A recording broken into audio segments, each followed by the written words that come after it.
Good day, everyone, and welcome to our webinar titled The Overview of HyRAM, that's the Hydrogen Risk Assessment Models software for science-based safety codes and standards.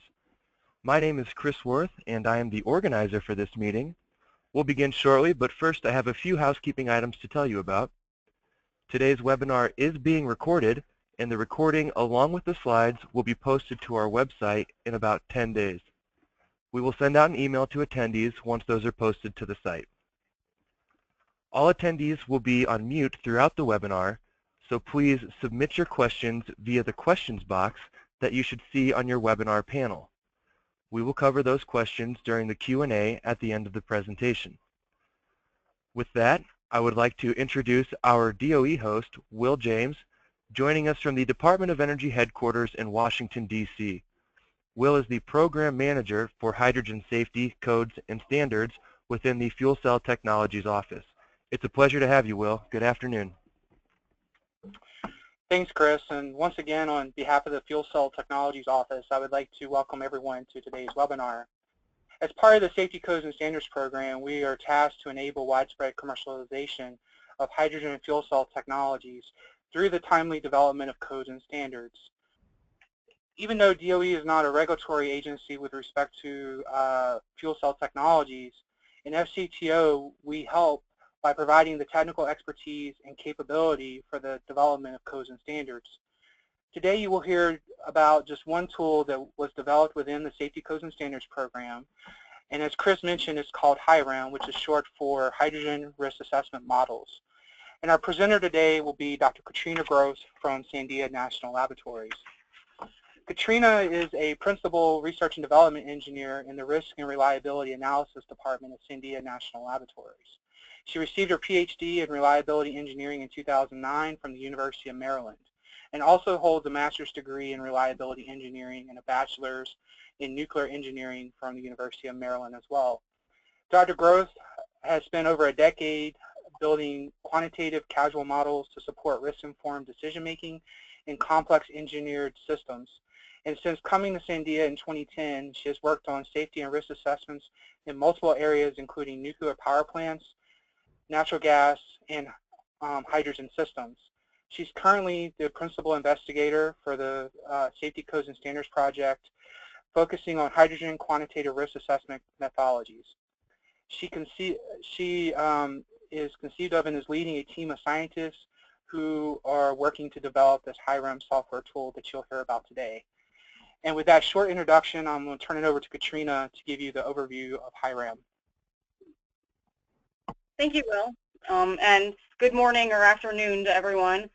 I'm really excited to be here today to talk about our hydrogen risk assessment software, so I'm going to dive right into it. There's three objectives for today, and this is going to roughly be the flow of my presentation. First, I'll talk a little bit about Sandia's program on hydrogen behavior and risk assessment, and then I'll discuss HyRAM's background and motivation and how it's being used to reduce barriers to hydrogen infrastructure deployment. And then the final portion of the presentation will actually be a quick demonstration of some of the major modules within HyRAM, so our stakeholders and users have a better understanding of this version. So first, I'd like to explain how we're accelerating station deployments via science and engineering. Sandia's program for Safety Codes and Standards centers around three coordinated activities, which are designed to enable consistent and rigorous SCS. So you'll see that we have an element on risk research and development, wherein we're developing the integrated methods and algorithms for enabling consistent, traceable, rigorous, quantitative risk assessment. Going all the way to the right, we have the behavior research and development, where we're developing and validating the scientific models necessary to accurately predict hazards and harm from hydrogen releases and flames in both liquid and gaseous phases. And then the third, the central element of our program, is applying these two sciences to solve real-world problems in hydrogen infrastructure. And so together we look at this as enabling methods, data, and tools, and we package those together into this HyRAM software package to have a consistent, rigorous methodology for safety codes and standards. Sandia has a long history of hydrogen behavior studies to enable our predictive capabilities. Some of the earliest work shown on this slide is our radiative properties of hydrogen flame work, where we developed models to understand the physical behavior of hydrogen jet flames. Then we built upon this with advanced laser diagnostics in our turbulent combustion laboratory to understand the turbulent behavior of hydrogen plumes. We continued this with experimental work on barrier walls for risk and hazard reduction. In 2011, we investigated ignition limits of turbulent hydrogen flows. We're continuing to do experimental and simulation-based modeling of indoor hydrogen releases. In 2014, we updated the original jet flame model with buoyancy effects to get even more realistic characterization of jet flames. And most recently, we began a research program to do lab-scale characterization of liquid hydrogen plumes and jets. So the behavior is one key aspect of the science, and that's coupled with QRA, quantitative risk assessment, which enables the evidence-based code development. So along the same timeline, risk assessment was proposed early in 2005 for hydrogen systems at the International Conference on Hydrogen Safety. But you'll notice that the framework for implementation evolved slowly at first, and it wasn't until 2009 that we were able to establish the risk-informed process for separation distances. Then that process was used in 2011 to inform the separation distances in NFPA2. And so I want to emphasize on that early work. It took time to develop the QRA methodology, but those hydrogen behavior studies mixed with the risk framework enabled us to modify NFPA2 to reduce a key barrier to hydrogen deployment, which was these overly conservative separation distances. Once we had the methodology established in those early years, you'll notice that in the later years, we've really accelerated the impact on codes and standards revision. So in 2012, we used QRA to revise indoor fueling requirements. A couple years later, we did a benchmarking activity that showed that these risk-informed changes enabled 20% station penetration potential in California due to the work. In 2015, we published documents on how to use a performance-based approach to demonstrate safety equivalence. We're actively working with ISO TC 197 to use the QRA and the behavior model. And now we're also publicly using the HyRAM R&D tool that we've been using to make these code changes. So now that you understand a little bit about the background and the program, I wanted to talk a little bit about what risk assessment is. And there's risk is really the potential for a loss. And from a scientific perspective, it's really an uncertainty about the potential for and the severity of a loss. So when we talk about risk assessment, it usually involves two things: the analysis of what can go wrong in the system, how likely it is, and what are its consequences, and the management side, which is where we provide input to decision makers on the sources of the risk, the strategies to reduce it, and the priorities. And risk assessment, it's only one term, but it's really an entire field and many methods. There are qualitative forms and there are quantitative forms, and the quantitative form is referred to as QRA. And that's what we're doing in this work because it brings that scientific and statistical rigor and traceability to the process of understanding the system.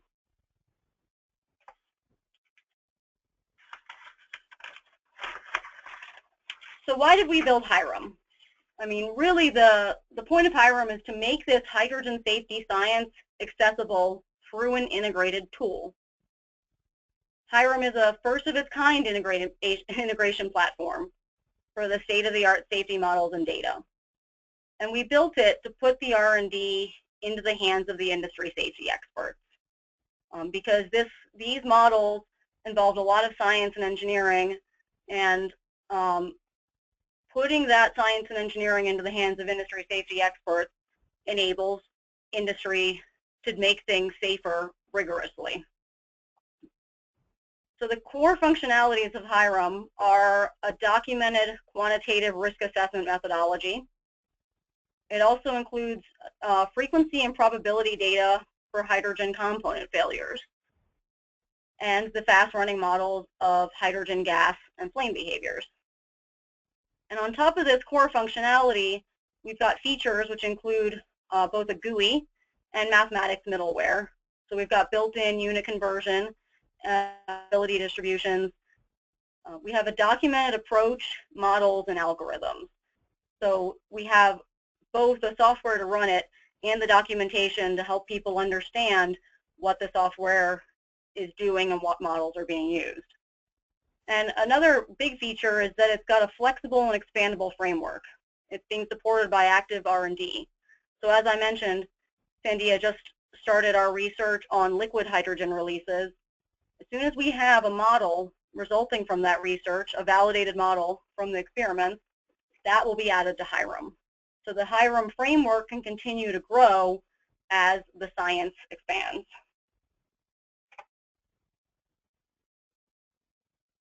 HyRAM was developed to advance Sandia's impact on safety codes and standards, and it's already been successfully used to address key questions. As I alluded to in the QRA timeline, for NFPA2, we established gaseous hydrogen separation distances. For NFPA2, we also calculated risk from indoor fueling. And most recently, we enabled performance-based compliance via Chapter 5. For ISO 19880-1, we're developing a generalized approach for defining region-specific mitigations, such as safety distances.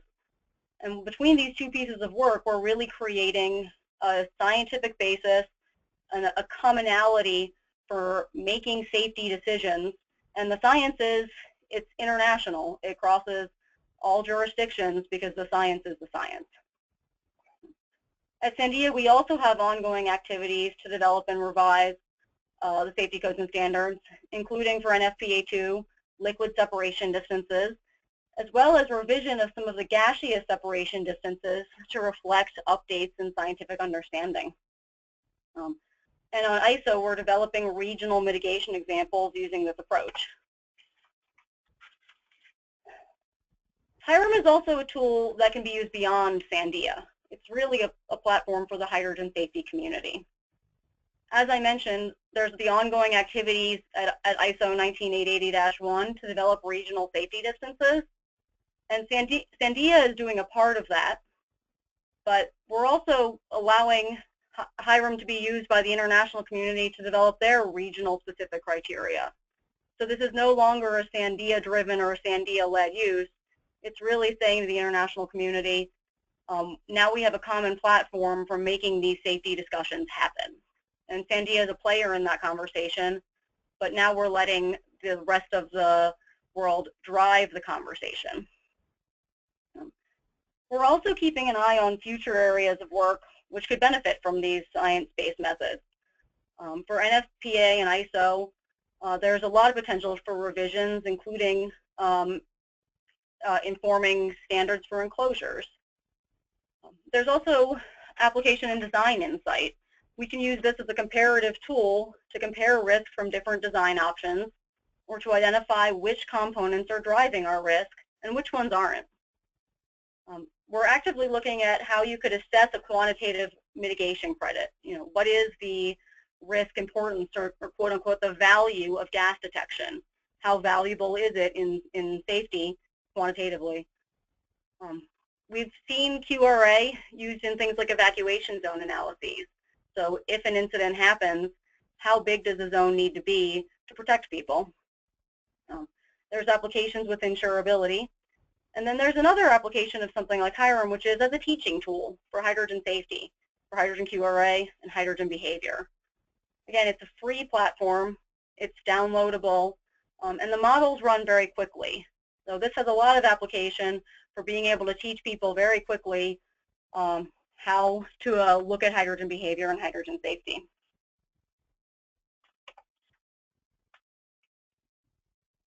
So in doing the early analyses at Sandia for NFPA2, we had to consider a number of elements to ensure that we were creating rigorous traceable analyses. And this was really the starting point for HyRAM, which was ensuring a high-quality QRA. And a couple of the high-level things that need to be done to do a high-level QRA, high quality, is repeatability. We needed to clearly define our objectives and scope. We needed to clearly define the failure modes, consequences, criteria, models, and data. We had to document the systems and assumptions. Then we also had to deal with validation verification. On the computational side, we had to document our data, models, and systems in sufficient detail so that a peer reviewer could evaluate our assumptions and our completeness. We also needed to use experimentally validated science models where they were available. And so this pulls off of the experimental validation activities that we've been doing on hydrogen behavior for 10 years. In other cases, we were only able to use published models and data. So hydrogen component leak frequency data, we used published data and incorporated that with our experimentally validated data. We also needed to enable comparability.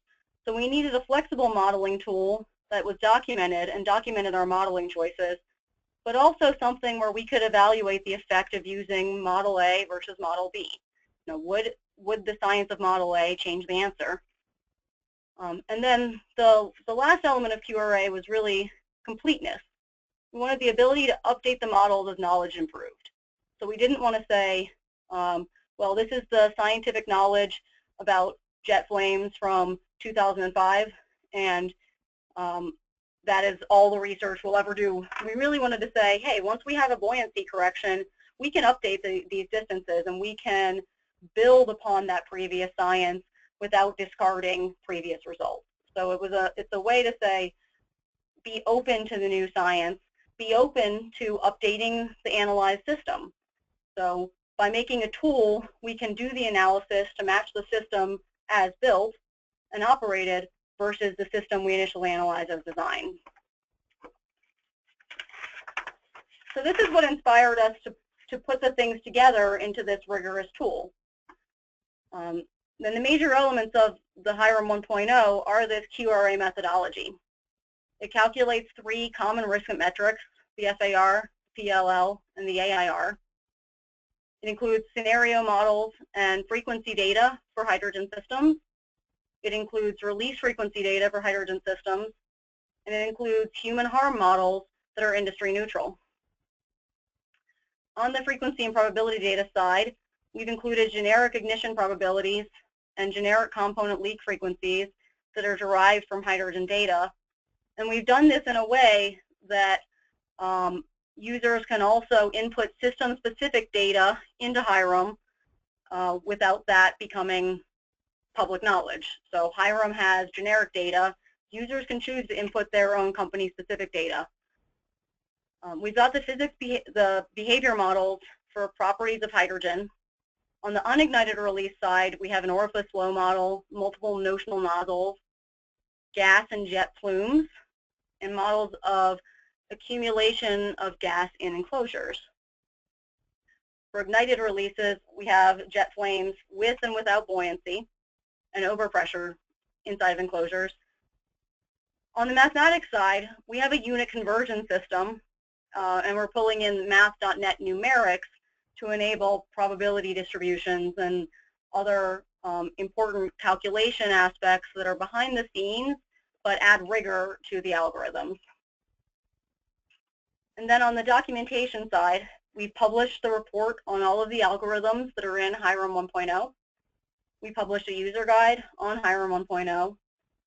And both the software and the documentation are available online at hyram.sandia.gov. The documentation and the software are free. You can go to the website and download them. They can be downloaded by anybody. So the HyRAM methods have already had a direct impact on safety codes and standards with Sandia's participation and the investment from the DOE Fuel Cell Technologies Office. But early on, we decided that transferring this technology to the hydrogen safety community would amplify that investment, so that Sandia analysts alone are not sufficient, and the SCTO investment will never allow us to address every codes and standard issue. This is just the practicality. But HyRAM is really intended now to be an enduring safety assessment tool. Sandia is using it, and we've had direct impact on the deployments. But to take it beyond a single user of Sandia, we added a lot of features to make it user-friendly, including this graphical user interface. It's designed for a Windows platform, and it's fast running. All of the data and models that are in HyRAM come from public sources, which means there is no proprietary information in here. Users can override the defaults without giving Sandia their proprietary data. So really, users can use the type of data that they have without having to deal with any concerns about proprietary information. We also designed HyRAM to be flexible to meet a variety of user goals. So we enable implementation of QRA and hydrogen behavior models either alone or together. So that way, a broad range of safety analyses is possible. The science doesn't change, but how you use it can vary widely across applications. And we've designed it to support a broad range of safety applications beyond what Sandia is actively engaged in. And we also pulled in default and generic assumptions so you can get fast, high-level insights. Because this is a fast-running tool based on the science, but we know that not every analysis needs to take months of rigorous data searching. If really you want to know, is system A better, or is system A safer than system B? If the data is the same, it's very easy to compare those two systems, apples to apples. And so that's why we put in generic data, so you can get these kind of assumptions without spending months trying to gather data on a system that hasn't been built. And then another key consideration was this open software architecture and growth mindset. We've designed this to enable updating the data, updating the models as information is generated. So like I mentioned, we're adding the liquid models. We're also building a framework to include multiple models for calculations and bring in models beyond Sandia. So before I go into the demo, I want to show you two example application areas. One is the example of a gas plume model. And I'm going to show you how this runs in HyRAM. But before I do, I want to show you that on the left, we have the input, where you use your release sizes and conditions. And on the right, I'll show you the HyRAM output, which is a graphical view of the gas concentration envelope for different HARM criteria. And NFPA2 in the 2011 version used a 4% hydrogen concentration as one of the HARM criteria used to develop the safety distances. And so based on that illustration, you can see that outer contour is 4%. So for this small trivial example, your distance would be 4 meters. This illustration also shows the reduction that could be achieved by using an 8% criterion rather than a 4%.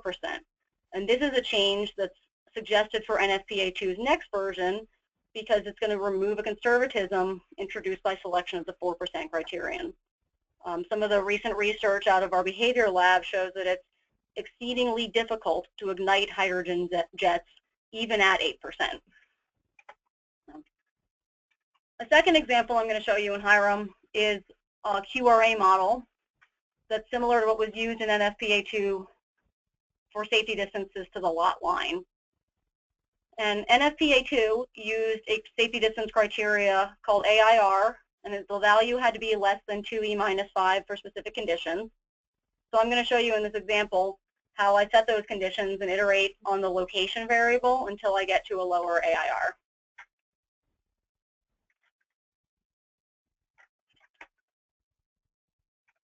I'm now switching to HyRAM.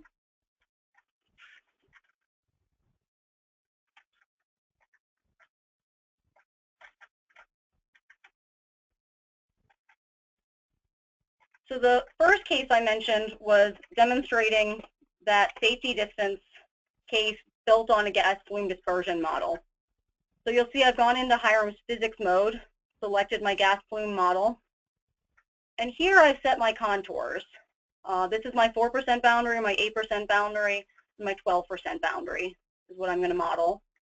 Then you'll see that I'm modeling a system where the external pressure is 1 atmosphere, the ambient temperature is 15 Celsius. I'm modeling a release from a 0.1 centimeter orifice. System pressure is 70 megapascals, 15 degrees. So when I hit calculate, you'll see how quickly HyRAM calculates. And what you'll see here is the jet plume and those contours that I discussed. So that 4-meter flame, that's that 4% boundary right here. The inner boundary is the 8% boundary, and the very, very innermost boundary is a 12% boundary. So in just a matter of seconds, I was able to run this system to evaluate the effect of making a different choice of criteria. And then you can save this plot. So that's one example of a physics calculation. I'm going to switch to a QRA calculation to show that second case. And the QRA calculation is a little more involved because it's a calculation for the whole station. So what you'll see on the inputs here is that the first window is a description of the system in terms of how many components, what the part count of components is, compressors, cylinders, valves, instruments. You'll also see that we have inputs for the system operating conditions. This is a 15 degrees Celsius hydrogen system with a 70 megapascal pressure, a 0.375 inch pipe diameter. And you'll also see that I've characterized my facility. I've got the size of the facility. And here on the occupants tab, this is where I'm showing you what my exposed persons or things are. So for the NFPA2 analysis, we ran this calculation for one person standing at the lot line, exposed continuously throughout the year. And for now, I've entered the number 52 feet for where that lot line is from my system. The scenarios tab, nothing changes, but this shows you the QRA model that we're using. The scenarios are that the hydrogen is released. If it's detected and isolated, there's a shutdown. If it's not, if it immediately ignites, we assume a jet fire. If there's no immediate ignition, but there is a delayed ignition, we get a deflagration or detonation. And if there's no delayed ignition, there's no ignition. So HyRAM calculates all of these scenarios and allows you to even take credit for things like gas detection. On the data window, I've got the generic data on leak frequency of all of the components. So you can see the mean frequency of a full bore compressor release is 5 times 10 to the negative 9th leaks per year. So this is a very unlikely event. We've also got ignition probabilities, and these come from data from HySafe on what is the probability of an immediate ignition or delayed ignition for different sizes of hydrogen releases. So the users, these are our default data. The users can enter new probabilities or new release categories, and HyRAM calculates the release size from the whole. We've incorporated all these the physics models that are used on the physics side. We've got multiple notional nozzle models. We've got multiple flame models. So one thing I want to tell you is that the straight flame model runs very quickly. The curved flame model takes about 2 minutes. So today I'm going to show you an example with the straight flame model, purely out of need for respecting your time. For the full NFPA2 analysis, I would do this with the curved flame model. And then, so we've also got HyRAM models where you can select what is the thermal probit model that you would use. So for the NFPA2 analysis, I had standardized scenarios, data, and consequence models. And what I did was I varied the system components and the facility design information. So in HyRAM, when I click risk metrics, you'll see that with that 52-foot lot line, the AIR value is 9.9 E minus 6, which is below the threshold, which was 2E minus 5 for NFPA2. So now here's an example of how to use QRA to make sure I have equivalent safety without being restricted to that safety distance.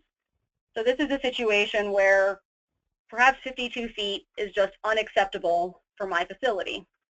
So what I need to do is I need to get that distance down to 30 feet. So I go into HyRAM, I change the facility parameter to 30 feet.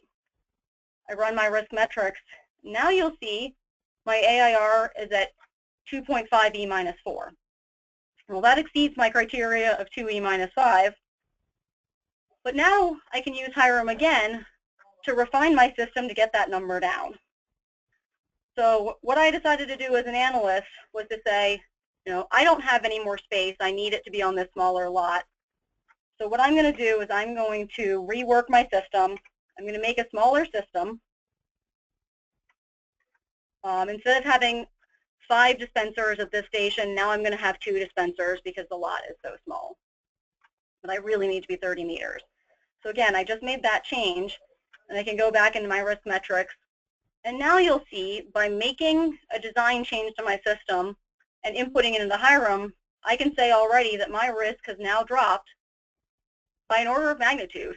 Now we're down to 6.2 E minus 5. And by redesigning my system, I have allowed myself to have a shorter safety distance, but I'm meeting a similar safety criteria. And this input deck, what I just showed you, when you run that curved flame model, this gets down to 2 E minus 5. I'm not doing it now just for time, but what you can see is really that we've flexibly designed our system to meet the same risk criteria that was used in NFPA2 without being overly restrictive about the distance to the lot line. One more case I want to show you is our physics mode for jet flame. This was also a model that was used in NFPA2. And what you'll see here is, again, a similar concept as what I showed on the gas plume. I've got ambient temperature and pressure. I've got a 70 megapascal hydrogen system. And I've put in my contour levels. So these contour levels are different heat flux criterion associated with different harm levels to humans. So this is a model that takes about 2 minutes to run, but I've actually introduced output caching so that once you run the model, if nothing changes, the results don't change. So what you'll see here is this is a table of the radiative heat flux at those values that I input.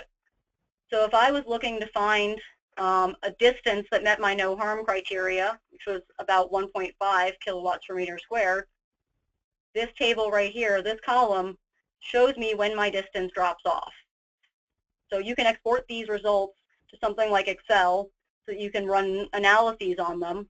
You could also rerun HyRAM to get closer levels of variance in this 5 to 10 meter range.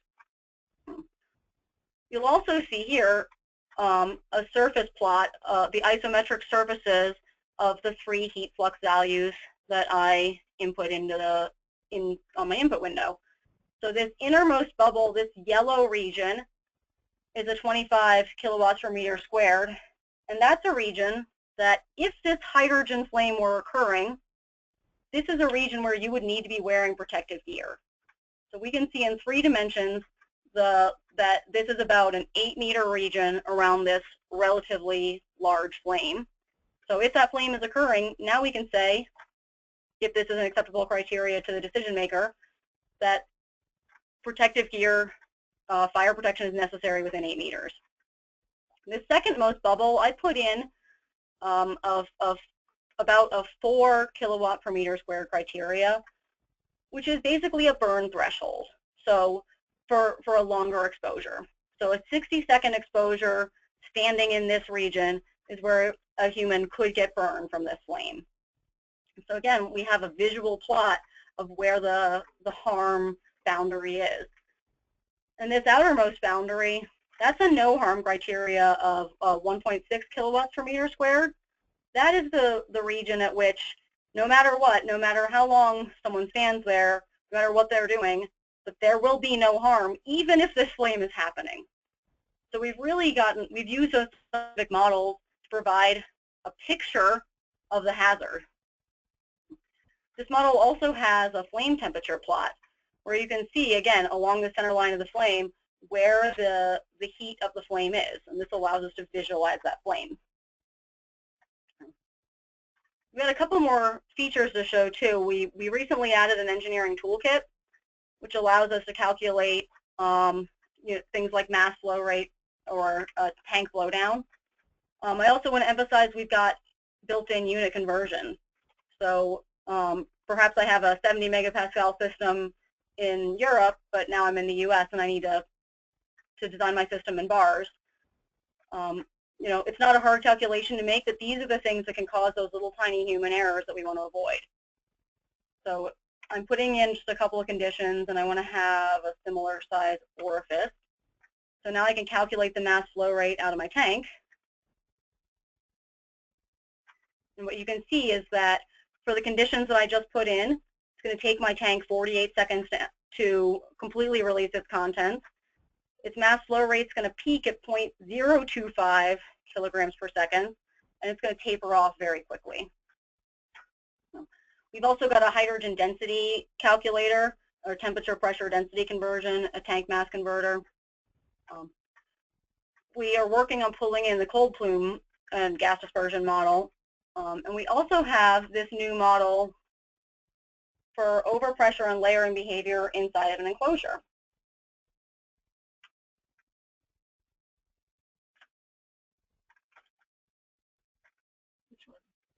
It's running. Apparently WebEx pauses while the calculations are being conducted.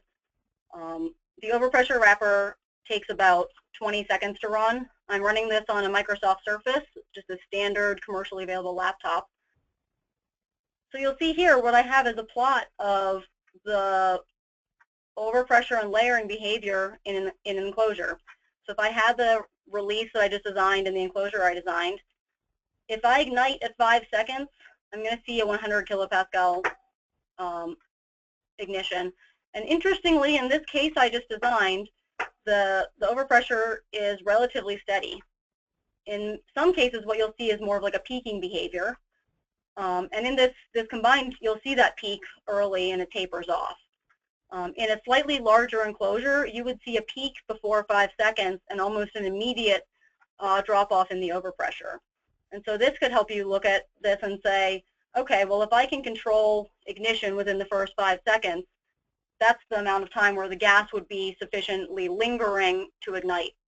Once it drops off past a few seconds, the hazard is already mitigated.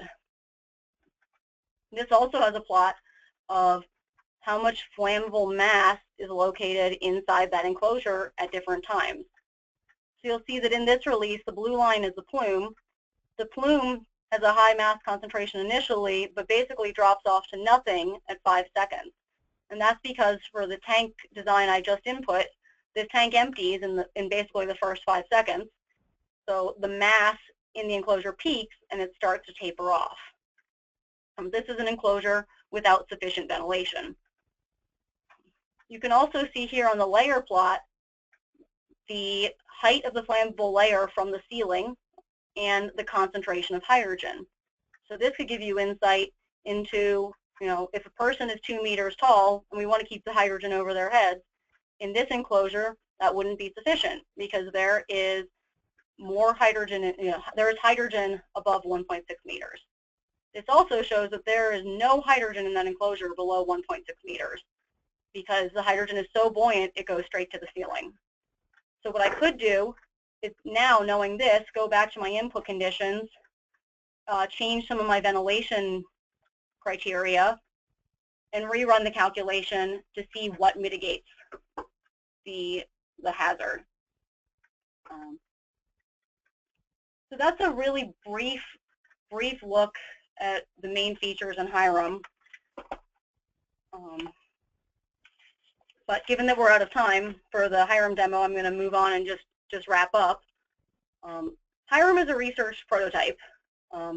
It's available now. You're welcome to download it and use it for safety analyses. HyRAM is designed for a Windows platform. We use a .NET software framework. It's written in a combination of C#, Visual Basic, and Python. Like I said, you can download setup.exe for free with acceptance of the license terms on the website. After you download it, you need to send us an email to request a product registration key to activate the software. This is free and it's valid for 1 year. This ensures that we know who's using HyRAM so that if we have to send you a new version of HyRAM, we can make you aware of it. The intended users for HyRAM are experienced safety professionals and researchers. Our early users include experts from P&L, from NREL, from the Paul Scherrer Institute in Switzerland, Linde, Shell, ITM Power, and Zero Carbon Energy Solutions. So what you can see is that there's really a range of hydrogen safety stakeholders that are involved in the safety. We've got everything from national labs to gas suppliers to small businesses that are able to use HyRAM within the scope of their work. Before we end, I do want to remind folks that HyRAM does not say a system is or isn't safe. And that's because safety is not an equation. And one of my favorite quotes is that we cannot replace difficult ethical and political deliberations with a mathematical one-dimensional formula.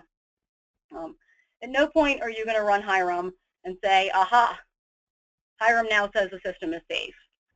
The point of HyRAM is to make this science accessible and usable by people who decide whether the system is safe enough. And so HyRAM is never going to replace your safety analysis and thoughtful system design. You need to have a thoughtful, well-designed system before you ever start quantifying whether it's safe. Looking forward, the long-term vision for HyRAM is really partnering with stakeholders to create a fully configurable and tested software product available for users to assess hydrogen risk and consequences. We want to support a wide range of activities within safety codes and standards.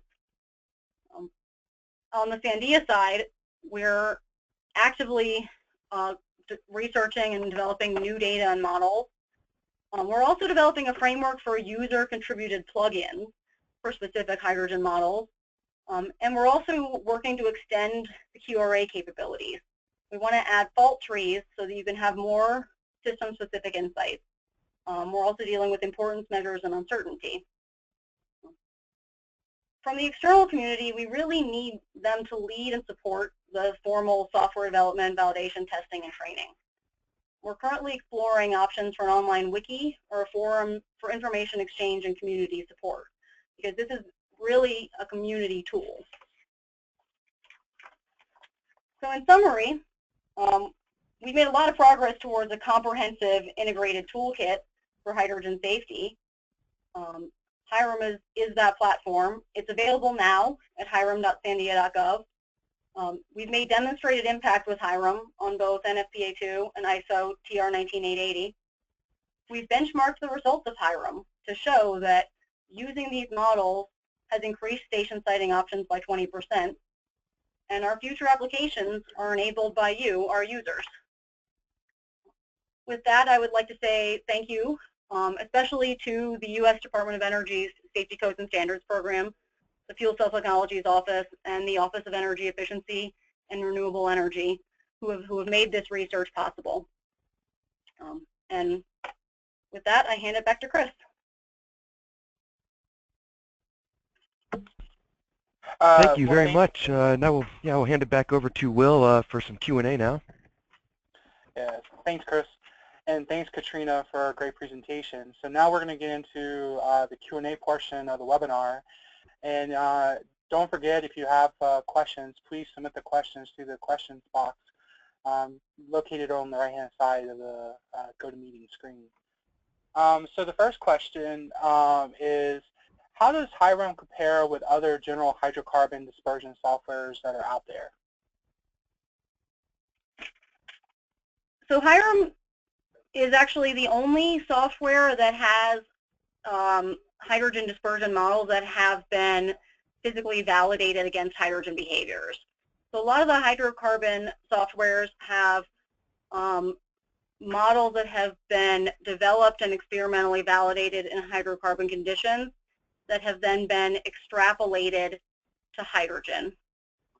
The problem with some of the existing softwares is that extrapolation does not capture some of the unique behavioral aspects of hydrogen gas, including aspects like buoyancy and compressibility.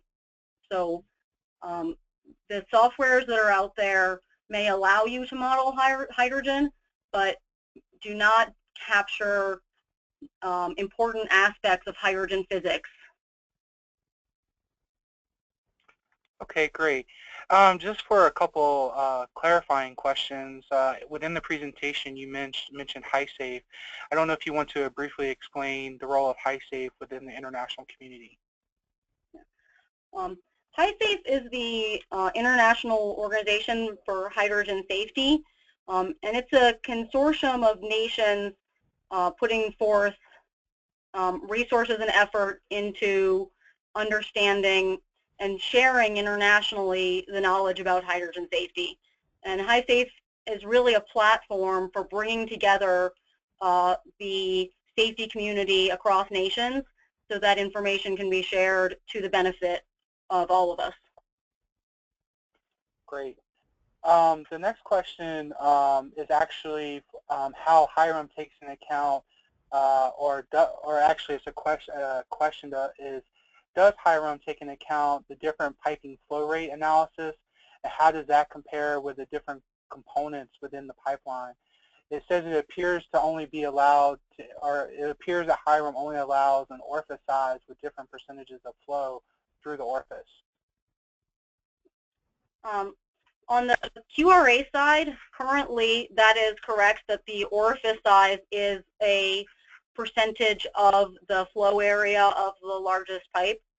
On the physics mode, the orifice size is entered by the user. So for a specific known orifice release diameter, that's where the physics models could be used in a standalone way. On the QRA side, currently it is the 5% of the orifice flow diameter, because that's where the release data is available. It is possible to enter data to remove some of those orifice size categories from the QRA analysis, and we are actively conducting research to be able to allow more user-defined orifice sizes on the QRA side.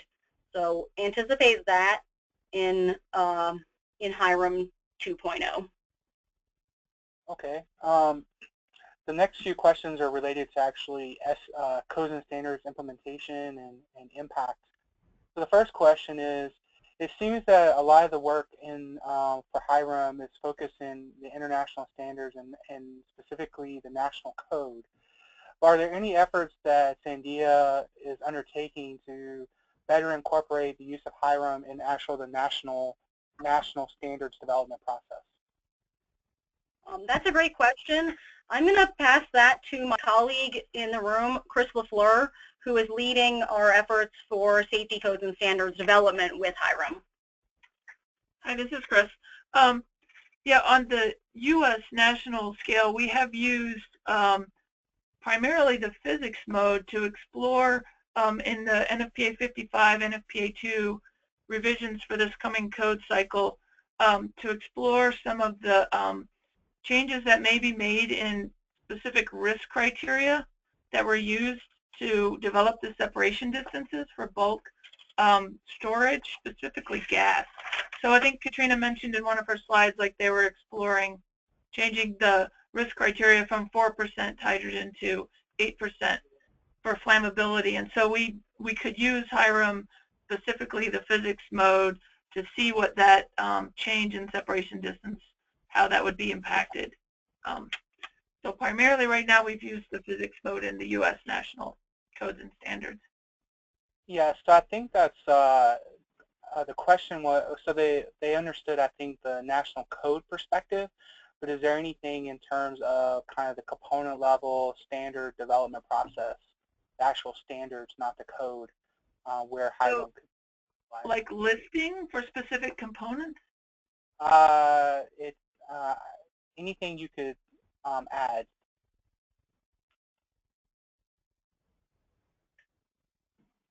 No, I'll have to think on that a little bit and understand better exactly what they're asking, because I'm not sure that I get exactly what's being asked. But we'll go back to the NFPA 2 and 55 work. I think another question related to the code development process is, could you provide an example where HyRAM, you know, in such of the new discussions within the NFPA 2 and 55 committee, where HyRAM is being used to address some of the separation distances are impacting the fuel station design and implementation? Yeah, so on the bulk storage of gases, they're looking at revising 3 of the risk criteria that drive the separation distance: the hydrogen concentration, the heat flux that a person may be exposed to, and the actual leak size that the separation distances are based on. Those 3 risk criteria, we have been evaluating the impact on the safety distance using HyRAM. On the bulk liquefied separation distances, we've been looking to put the science basis into those, because those separation distances are currently historical values that we don't have the exact basis of. And we're working right now to validate a model that will be implemented into HyRAM so that we can evaluate those anticipated or credible releases from those types of systems. And I wanted to add a comment on the ISO side. The way we're using HyRAM is actually in real time during the meetings. Because it runs quickly enough, it allows us to sit down together and evaluate, okay, what if the criteria were this for region X? Or what if we looked at a 0.2 centimeter leak instead of a 0.1 centimeter leak? Because in different regions, different modeling choices are required by national law. And so it's been valuable in the ISO process to be able to sit down side by side and do the analysis in real time, instead of saying, I'll do it when I get back to my lab, I'll tell you in a couple of months what the result would be. So it's given us the ability to answer those questions and to make those choices much more quickly, because no one has to go back home and do the analysis to figure out how to approach the problem. We can do it together in real time.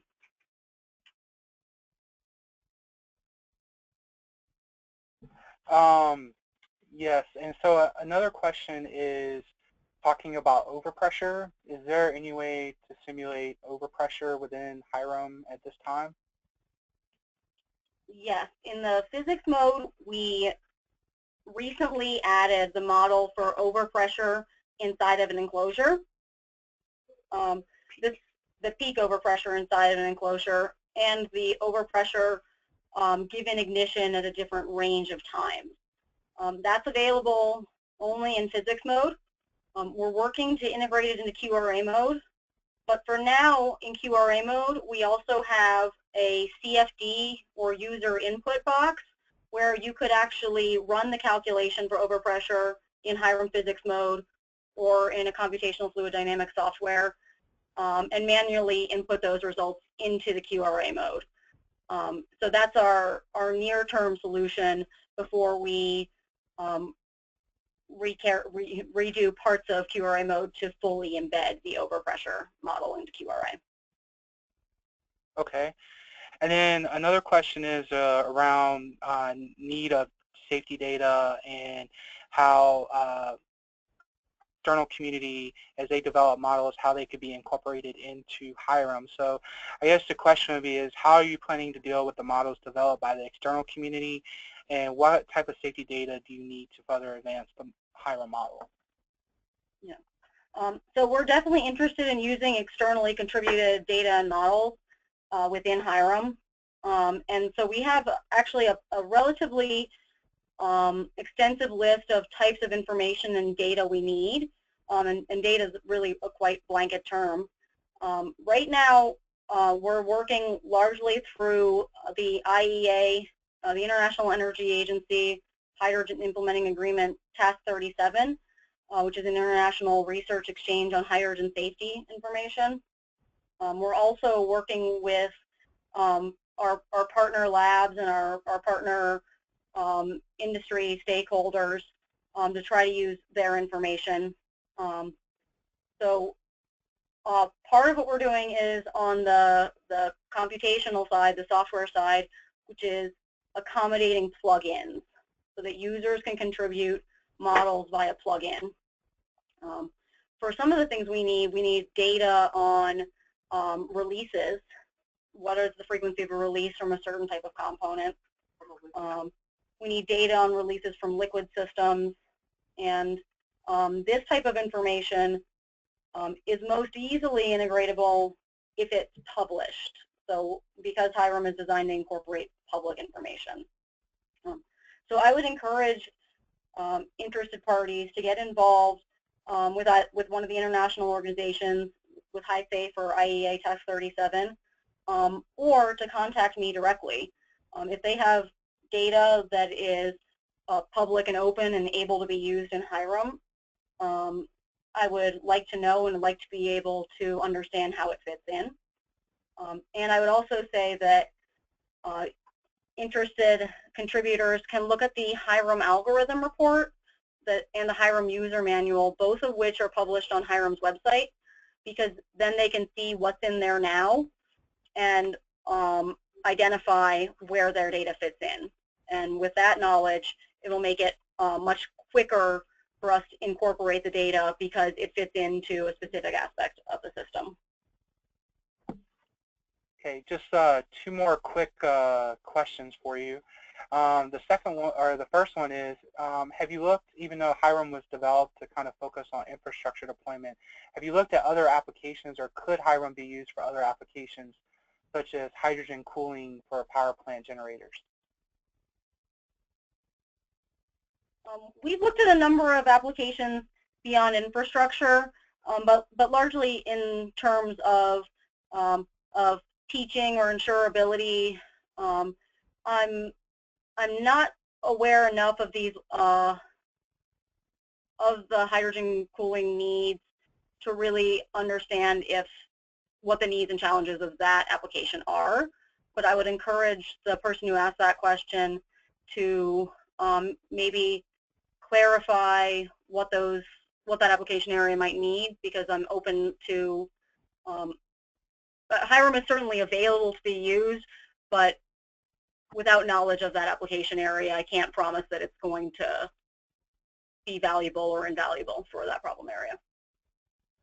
Okay, and the last question, which I think is a good question to end on, is if there are problems with the download to the software, who should be contacted to be able to work through the issues? You can contact me directly. My email address is right here on the last page, and I will make sure that your question gets to the right person.